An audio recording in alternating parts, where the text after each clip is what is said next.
मैं हूँ विजय कुमार पाले की लेखक। ये मेरी किताब है ब्लेंडर और ब्लेस्फेमी इन ब्लेंडर।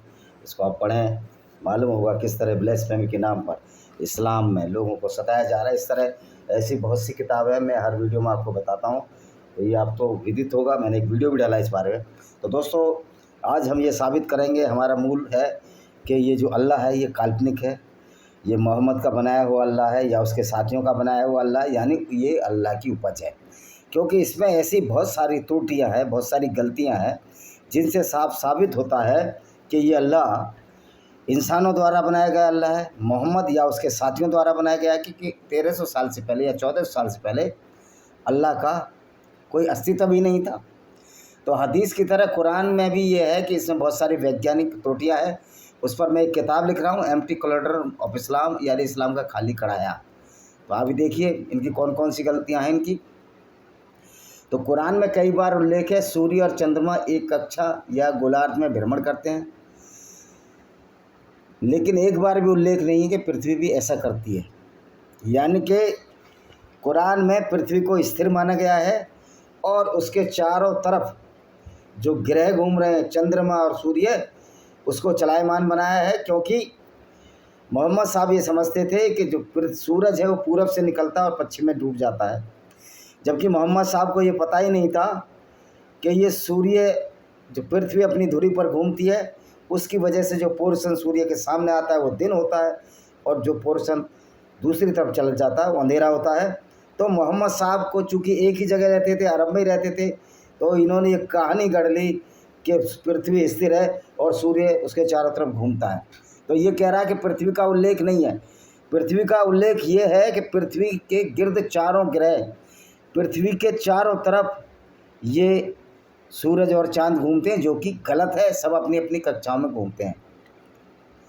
अब ये देखिए कुरान का 36, 37, 40 क्या कहता है। रात उनके एक निशानी है, ये कुरान की आयत है, चैप्टर 37, 36 आयत 37 से 40 क्या कहती है। कुरान के लिए एक निशानी है कि हम उसे दिन से अलग कर देते हैं,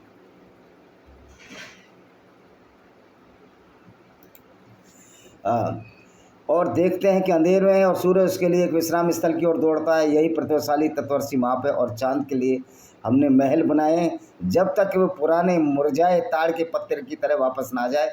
सूरज चांद को पछाड़ नहीं सकता, नहीं रात में नहीं दिन से निकल सकता, सभी अपनी अपनी चांद तैरते हैं। तो पहली बात तो ये है कि चंद्रमा के लिए कोई महल नहीं है।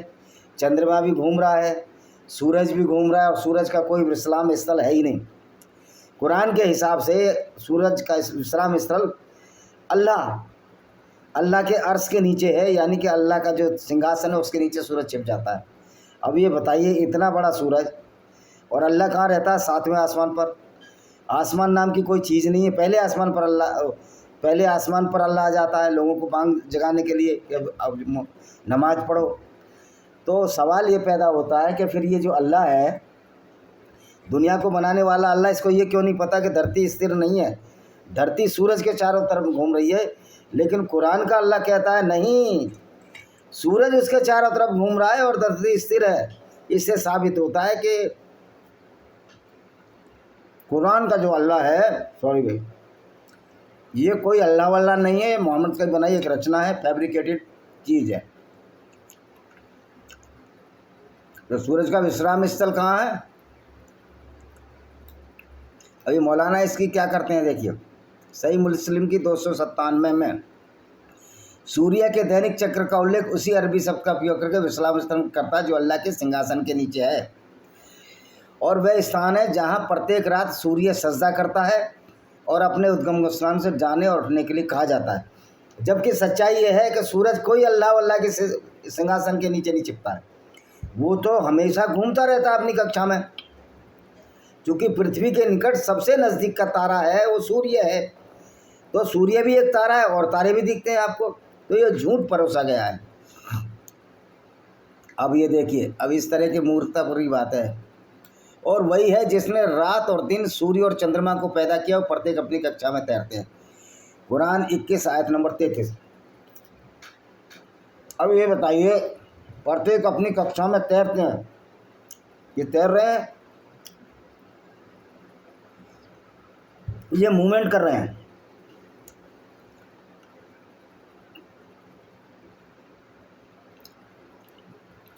अच्छा, ये होगी अगली गलती। क्या तुम नहीं देखते हो कि अल्लाह रात को दिन में प्रवेश करता है और दिन को रात में प्रवेश करता है? उसने सूर्य और चंद्रमा को अपने अधीन कर रखा है, प्रत्येक निश्चित अवधि तक चलते हैं, और जो तुम कष्ट करते हो अल्लाह उससे परिचित है। कुरान चैप्टर 21 आयत नंबर 29। अब ये कह रहा है इसमें कि रात को अल्लाह दिन में प्रवेश करता है, दिन को रात में। तो नेचुरल सी बात है, जब सूरज आ जाता है पृथ्वी के उस हिस्से के सामने जो उसके सामने होती है तो दिन हो जाता है, और रात जब होती है जब पृथ्वी घूमकर वो हिस्सा दूसरी तरफ चला जाता है। जैसे अमेरिका में दिन है तो हिंदुस्तान में रात होगी। इसी तरह ये कह रहा है कि निश्चित अवधि तक चलते हैं। भाई जब से ये बने हैं जब तक निरंतर गति कर रहे हैं, ये कहना है कि निश्चित अवधि तक चलते हैं। कहने का मतलब है कि वो इनको कहना है सूर्य सिर्फ 12 घंटे चलता है, क्योंकि जब दिन होता है ऐसा कुछ नहीं है, सूर्य हमेशा चलता है। सूर्य चल रहा है तभी तो पृथ्वी घूम रही है अपनी गति पर, तभी दिन रात हो रहे हैं। तो ये पृथ्वी की गति कभी बंद ही नहीं होती है। अगर पृथ्वी की गति बंद हो जाए तो एक जगह रात होगी और दूसरी जगह हमेशा अंधेरा रहेगा। जो ध्रुव हैं, जो ऊपर है, इसलिए कि वो सूर्य उनकी किरणें पूरी नहीं पड़ती तो वहाँ 6-6 महीने अंधेरा रहता है। अब देखिए, सूर्य और उसकी चमक की कसम, चंद्रमा भी कसम जब इसके पीछे आता है। अच्छा, ये सूर्य और उसकी चमक की कसम और चंद्रमा की कसम जब पीछे आता है। देखिए कुरान की 91 आयत है 1-2। भाई चंद्रमा सूर्य के पीछे नहीं आता, सब अपने अपने हैं। चंद्रमा पर कोई लाइट भी नहीं है, क्योंकि चंद्रमा पृथ्वी से टूटा एक उपग्रह है, इसलिए चंद्रमा हमारी पृथ्वी के चारों तरफ चक्कर लगाता है, और कोई रॉकेट साइंस नहीं है। अल्लाह को तो यह भी नहीं मालूम कि चंद्रमा पृथ्वी से अलग हुआ टुकड़ा है। इब्राहिम ने कहा अल्लाह सूर्य को पूरब से लाता है, अब तुम्हें उसे पश्चिम से लाओ। तो इनकार करने वाला बहुत आश्चर्यचकित हुआ। अल्लाह अत्याचारियों को नहीं दिखाता मारक। कुरान चैप्टर 2 सूरह अल बकरा आयत नंबर 260। ये कहता है इब्राहिम कौन था? वो इब्राहिम था जो कि यहूदियों का था। कह रहा अल्लाह सूर्य को पूरब से लाता है। मैं पूछता हूँ, अल्लाह पूरब से लाता है, पश्चिम में डुबाता है, तो ये तो निरंतर चलती हुई प्रक्रिया है। हमने उसको सूरज मान लिया है जो पूरब की वजह से है। अगर हम उसको कहते हैं पश्चिम से उग रहा है और पूरब में छिप रहा है तो वही बात कहने लगते। तो ये कोई रॉकेट साइंस नहीं है, ये पूरब और पश्चिम नाम तो हम नहीं दिए। अच्छा, सूर्य का अस्त और उदय स्थान क्या कहता है, देखिए। यहाँ तक कि जुल्करनैन डूबे हुए स्थान पर पहुंचा तो उसने सूरज को एक कीचड़ भरे सोते में डूबते पाया और अपने आसपास एक समुदाय को पाया। हमने कहा जुल्करनैन, या तो उन्हें सजा दो या उन पर दया करो। कुरान चैप्टर 18 आयत नंबर 86। ये क्या कह रहा है? 86 है, 36 है, आयत नंबर 86। अब ये जुल्करनैन, सूरज जो है पृथ्वी से 3 लाख पृथ्वी सूरज में समा सकती हैं। अब सोचने वाली बात है कि जुल्करनैन उस जगह पर पहुंच गया जहां उसको सूरज को डूबते पाया, यानी कि जब सूर्य अस्त हो रहा होगा तब जुल्करनैन वहां पहुंचा तो कीचड़ के आसपास वो पहुंचा होगा तालाब के। तो इन्होंने कहा कि सूरज को हमने डूबते हुए पाया, तो सूरज कीचड़ में डूब जाएगा। पृथ्वी से 3.5 लाख गुना बड़ा सूरज पृथ्वी पर कैसे डूब सकता है? यहाँ तक कि वह जब सूर्योदय के स्थान पर पहुंचा उसने पाया वह उन लोगों पर उदय हो रहा है जिनके लिए हमने कोई आश्रय निर्धारित किया। अभी अपनी बोंगियाँ मार रहे हैं, कह रहे हैं ये सूरज हमने उनके लिए था ही नहीं, फिर भी उदय हो गया। अगर मोहम्मद नॉर्वे में पैदा होता, गारंटेड बात कहता हूँ, जहाँ 6 महीने दिन और रात रहती है, मोहम्मद ये कहता कि सूरज 6 महीने रुकता है और 6 महीने चलता है। जब वो हमारे पास आता है तो रात होती है, दिन होता है, और जब हमारे पास से चला जाता है तो रात होती है। और यही काम चंद्रमा का है कि रात में हमारे पास आ जाता है और दिन में सूर्य। तो 6-6 महीने का तो इस तरह की झूठी भोंगियाँ हैं इनकी। अब ये देखिए, ये कहता है कि पृथ्वी और आकाश का निर्माण 6 दिनों में हुआ। पहली बात तो आकाश कोई चीज़ ही नहीं है। आकाश एक स्पेस है। अभी भी अमेरिका ने कोई ग्रह छोड़ा है, उसके चलते जा रहा, कोई और छोड़ नहीं है। ये तो बड़ा ही नितांत बेवकूफ़ी भरा प्रश्न है। आकाश जो ब्रह्मांड है वो तो बहुत ज़्यादा तेज है। ये देखिए, इसने कहा हमने आकाश और धरती को और जो कुछ उनके बीच में 6 दिनों में पैदा किया और हमें थकान का कोई एहसास नहीं हुआ। कुरान 50 आयत नंबर 38। यही झूठी कहानी यहूदियों की धर्म पुस्तक तोरा और ईसाइयों की ओल्ड टेस्टामेंट बाइबल में मिलती है। भाई पृथ्वी और आकाश कोई चीज़ ही नहीं है, और पृथ्वी का निर्माण कोई 6 दिन में नहीं हो गया है। जो चैप्टर बाइबल का जेनेसिस चैप्टर है, जो पहला ही किताब है, बुक है जेनेसिस की, उसमें शायद 23वें 24वें चैप्टर पर ये है, हमने 6 दिनों में बनाया। भाई 6 दिनों में तो बना ही नहीं सकते, क्योंकि पृथ्वी तो निरंतर कैसे बनी, बिग बैंग थ्योरी, जिसमें बहुत सारा जो ग्रेविटी वाला मास था, भारी मास था, एक विस्फोट हुआ और वो सारा जो बड़ा द्रव्य था वो अंदर इकट्ठा हो गया सॉलिड, और ऊपर उसको गैस का आवरण हो गया, और बहुत सारे क्रोम निकल मेटल बन गए, और पृथ्वी का जो अंदर का कोर है वो जब मैग्नेट की बराबर ताकतवर हो गया, कि पृथ्वी एक बहुत बड़ा चुंबक है, तो सारों को चिपका लिया और पृथ्वी कॉम्पैक्ट हो गई। ये पृथ्वी की थ्योरी है। ये कहते हैं 6 दिन में कैसे बना दोगे पृथ्वी, पृथ्वी का वर्ष तो लाखों वर्ष में हुआ है। तो इससे सिद्ध होता है कि ये कुरान का जो अल्लाह है मोहम्मद का बनाया हुआ है, और इसमें सारा चोरी का माल यहूदियों की धर्म पुस्तक तोरा और बाइबल से लिया गया है। अब ये देखिए कुरान 41:9 का 10 क्या कहता है, क्या कहो तुम झुटलाते हो जिसने धरती के 2 दिन में पैदा किया, क्या तुम बराबर लोगों को ठहराते हो? वही सारे संसार का रगा, उसने धरती पर पहाड़ स्थापित किए, उसके ऊपर पहाड़ बनाए, धरती पर बरकतें बसाई, उसमें हर चीज़ को नाप तोल कर 4 दिनों के दिन में ज़रूरतमंदों के हिसाब से खिलाते। अब ये कहता है कि पहाड़ है, कुरान की 41वीं 9-10 आयत कहती है, भाई पहाड़ों का निर्माण तो कब हुआ? पहाड़ों का निर्माण तो जब हुआ जब पृथ्वी की जो कोर में जो टेक्टोनिक प्लेटें जब टकराती हैं, कि जब जानते हो कि पृथ्वी की जो सतह है, अंदर का जो वो है मेटल है, कोर है, जो अंदर की भाग है वो लिक्विड है, और उस पर हमारी ये प्लेटें जिस पर हम रहते हैं वो टकराती रहती है। जब टकराए तो उनके टकराने से पहाड़ बना। मैंने अपनी किताब एम्प्टी कोलोड्रम में ये लिखा है कि पहाड़ कैसे बनते हैं। कोई भारी सतह टकराई तो वो दब गई, नीचे दब गई, और छोटी वाली हल्की सतह ऊपर निकल गई वजन की वजह से, क्योंकि पृथ्वी का अपना ग्रेविटेशनल केंद्र होता है। तो इसने कहा था, अल्लाह कहता है पहाड़ पृथ्वी पर पहाड़ ऊपर से नहीं आते, पृथ्वी के पहाड़ तो नीचे से टेक्टोनिक प्लेट के टकराने से आते हैं। अब ये क्या कहता है, और फिर उसने आकाश की ओर रुख किया जबकि वह धुआं था, उससे और धरती से कहा तुम दोनों आओ, चाहे स्वेच्छा से अनिच्छा से। उन्होंने कहा हम आज्ञाकारी होकर आते हैं।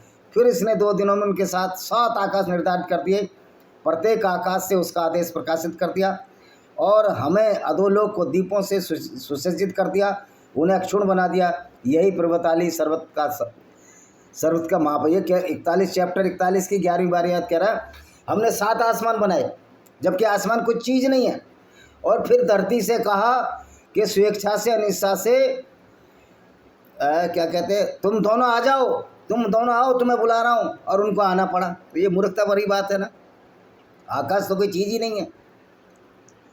और फिर हमने लैंप लगा दिए। लैंप कौन से? तारे।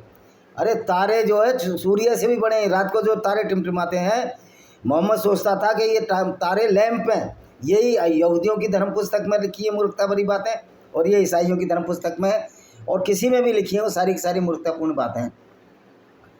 कुरान का चैप्टर 2 आयत नंबर 29 क्या कहती है? सूरह अल बकरा, वही है जिसने तुम्हारे लिए धरती में जो कुछ है उसे पैदा किया, फिर आकाश की ओर रुख किया, फिर 7 आकाश बना दिए, और हर चीज़ का ज्ञान रखता है। वो घंटा महादेव वो कुछ भी ज्ञान नहीं रखता। अल्लाह निरा मूर्ख है, उसको पता ही नहीं है कि आसमान कुछ है ही नहीं, और आसमान तो स्पेस है, खाली स्थान है। लेकिन मोहम्मद के अल्लाह को ये पता ही नहीं, क्योंकि अल्लाह जो है ना मोहम्मद का बनाया, उसके साथियों का बनाया। तो मोहम्मद में बुद्धि कम थी, पैगंबर साहब में बुद्धि का बहुत बड़ा अभाव था।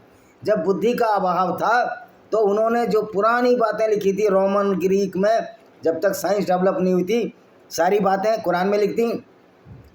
तो इससे ये सिद्ध होता है कि कुरान को बनाने वाला कोई अच्छा अल्लाह हो ही नहीं सकता। ये तो रही टेक्निकल बातें। अब ये इसका चैप्टर हम कल पूरा करेंगे। अभी इसको हम सेव कर लेते हैं, POU, ठीक है। ये तो हुई टेक्निकल बातें, बहुत सारी गलतियां कुरान में। दूसरा, अल्लाह अगर दुनिया को बनाने वाला है तो अल्लाह तो कहता है हमने हर चीज़ जोड़े से बनाई। फिर कुछ ऐसे हर्मेफ्रोडाइट उभयलिंगी जानवर हैं जो कि एक ही शरीर में नर और मादा रहते हैं, जिसमें कि आपने एथलीट्स, ये एथलीट कहता हूँ एनालिट्स, जिसमें कैंचुए आते हैं। एथलीट तो ग्राउंड है ऑस्ट्रेलिया का, तो एनालिट्स है, उसमें नर मादा एक रहते हैं। बहुत सारे पेड़ हैं, हर्मोफेडाइट हैं, वो मेरी किताब में जिक्र है, उसका पढ़ लेना, ये किताब बहुत अच्छी है। इसमें एम्प्टी कोलोड्रम ऑफ इस्लाम, इस्लाम का खाली कढ़ाई के नाम से किताब आ रही है। इस्लाम पे लोगों का आपत्ति होगी तो मैं लिख दूंगा एम्प्टी कोलोड्रम ऑफ विजडम, मैटर वही रहेगा। तो हम बात कर रहे थे, क्या बात कर रहे थे हम बात कर रहे थे कि तो जो मोहम्मद ने जो झूठ बोला, झूठ पर झूठ बोलते रहे कि हमने जो आसमान 6 दिन में बनाया, आकाश बना दिया, पृथ्वी स्थिर है। फिर हाँ, हम आ रहे थे कि मोहम्मद फिर इतना क्रूर कैसा था, एनालिट्स पर आए थे। तो उभयलिंगी पौधे भी हैं, उभयलिंगी जानवर भी हैं। फिर जोड़ों से पैदा किए तो कुछ तो ऐसे पौधे हैं जिनमें जोड़े हैं ही नहीं, वो तो नर और मादा एक ही में हैं, जिनको हर्माफ्रोडाइट्स कहते हैं, हिंदी में उभयलिंगी कहते हैं या बहुलिंगी कहते हैं, एक ही में नर और मादा हों। तो यहाँ भी अल्लाह गच्चा खा गया कुरान का अल्लाह, क्योंकि मोहम्मद को पता ही नहीं था कि कैंचुए नर और मादा एक जैसे होते, कैंचुए में नर और मादा एक ही है, मोहम्मद को भी नहीं पता था। और बेचारे अरबी थे, वो तो बद्दू थे, ऊँट चराने वाले, उनको भी क्या पता होता। तो इस तरह की बहुत सारी बेवकूफ़ियाँ कुरान में हैं। तो इससे सिद्ध होता है कि कुरान कोई अल्लाह, कोई पैगाम नहीं है, ये अल्लाह दुनिया मोहम्मद ने अपने दिमाग से बनाया। और फिर अल्लाह अगर दुनिया को बनाने वाला होता है, कोई बच्चा, अगर हमारे 2 बच्चे हैं या 3 बच्चे हैं, हम बच्चों को अगर आप आदर्श माँ बाप हैं तो बेटा बेटी, कोई अच्छा या बुरा, कोई कम कमाने वाला, कोई ज़्यादा कमाने वाला, कोई बड़ी पोस्ट पर होगा, कोई छोटी पोस्ट पर होगा, माँ बाप के लिए तो समान है और होना भी चाहिए। ये नहीं कि कोई ज़्यादा कमा रहा है तो उसको ज़्यादा इज्जत दे दो, या कोई कम कमा रहा है तो उसको ज़्यादा धन दे दो कि ये बेचारा गरीब है।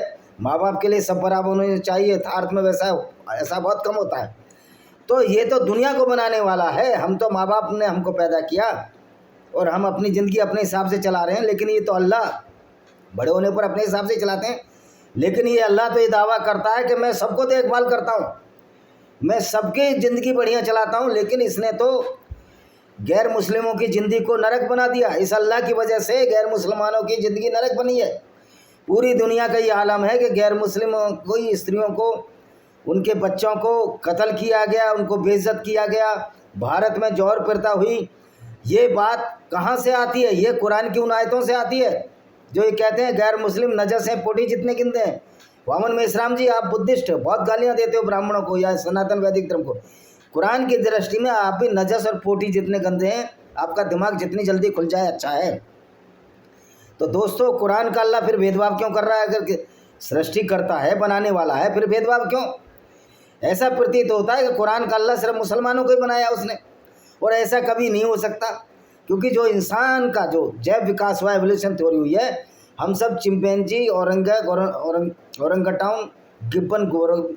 गिब्बन और गोरिल्ला, इनके निकटवर्ती संबंधियों से हुए हैं, जिसमें टार्सियर्स होते हैं बहुत सारे। मैंने अब किताब में, मेरा इस किताब में सारा जिक्र है। जो नई किताब है उसमें सारा सिराजा इस्लाम का पता लग जाएगा।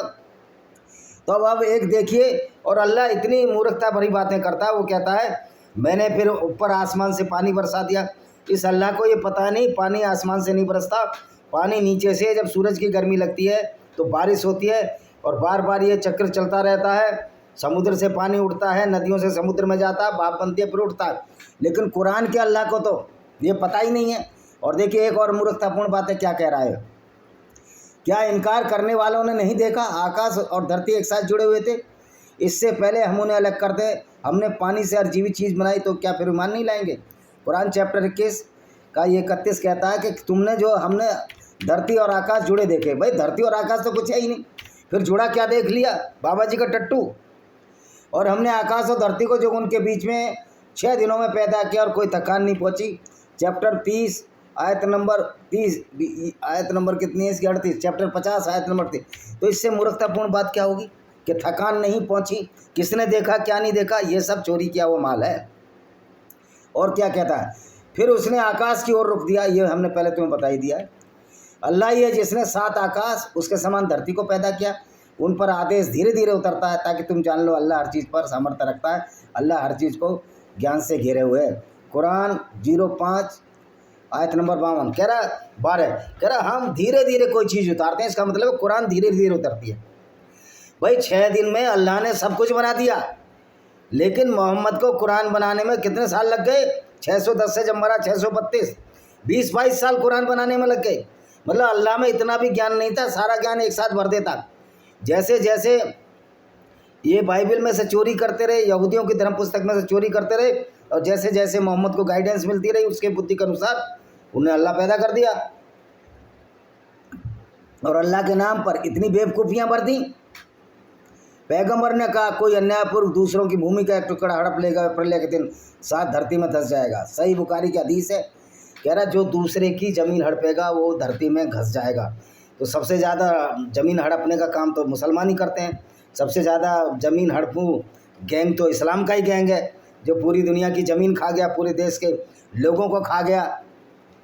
सबसे ज़्यादा गुंडागर्दी अगर सिखाई तो इस्लाम ने सिखाई है, ये तो इतिहास गवाह है। यूट्यूब अगर स्ट्राइक भी मारे तो वो इतिहास ख़त्म नहीं हो जाएगा, कुरान की आयतें ख़त्म नहीं हो जाएंगी, और हम ये बात बताते रहेंगे।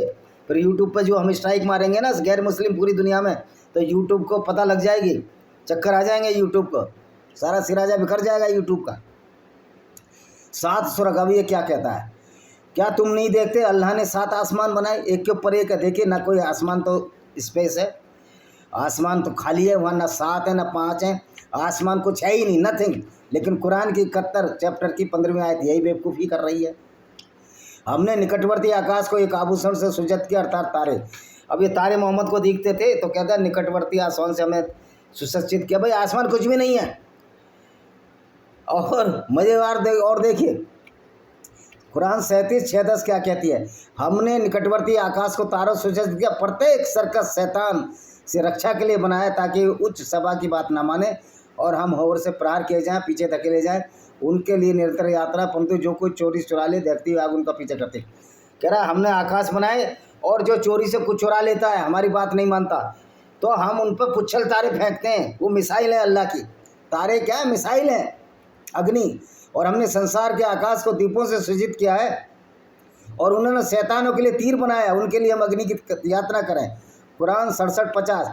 यानी कि तारे जो है ना मिसाइल हैं, वो अल्लाह की मिसाइल है। मतलब इस तरह की मूर्खतापूर्ण बातें हैं। कुरान का 53:33 क्या कहता है? हे जिन्नों और इंसानों, अगर तुम आसमान और ज़मीन पर पाने में समर्थ हो, जाने में समर्थ हो, तो निकल जाओ। तुम अल्लाह के हुक्म के बिना नहीं निकल सकते। तुम अपने रब की ओर कौन कौन सी नियमतों को झुटलाओगे? तुम पर आग धुआं उतारा जाएगा, फिर तुम बचाव न कर सकोगे। ये तो आग और धुआं तो ज्वालामुखी तो मुसलमान भी मरता है। तो इस तरह की बेवकूफ़ियाँ हैं इस कुरान में, ये आप समझ गए होंगे। और क्या कहती है?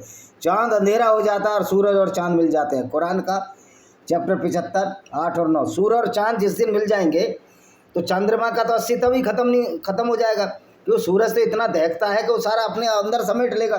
तो इस तरह की मूर्खतापूर्ण बातें इस कुरान में भरी पड़ी हैं। तो हो सकता है कि ये तो चैप्टर बहुत लंबा है, इसको कल बताएंगे, लेकिन ये मेरी किताब है लॉस्ट पैराडाइज कश्मीर, इसको ज़रूर देखिए। विनेमस फैंक्स ऑफ कोबरा, इसको ज़रूर देखिए, इनको पढ़िए। तो ये इस तरह हमने कुछ हदीसें बताई, अंधेर सूरज और चाँद मिल जाता है, ये बताई। अब अगले भाग में हम दूसरा बताएंगे इसी के बारे में कि कुरान में कितनी गलतियां हैं, और कुरान कोई अल्लाह वल्लाह का पैगाम नहीं है, और अल्लाह ने कोई दुनिया नहीं बनाई। ये सब झूठ परोसा गया हम लोगों के सामने, क्योंकि अल्लाह इतना क्रूर है, अल्लाह को इतना मूर्ख है, इतना अज्ञानी है, इतना क्रूर और अत्याचारी है, पूरी दुनिया को बनाता है। फिर एक हिस्से को कहता है तुम जियो, दूसरों को लूटो, बलात्कार करो औरतों को, ये अल्लाह का काम है? ऐसा लगता ही नहीं कि अल्लाह का काम है। तो कुरान जो है मोहम्मद और उसके साथियों ने बनाया है, अल्लाह नाम की कोई चीज़ नहीं है, वो कल्पना मात्र थी। इसी के साथ हम इस वीडियो को विराम देते हैं। वंदे मातरम, जय हिंद, आपका दिन शुभ।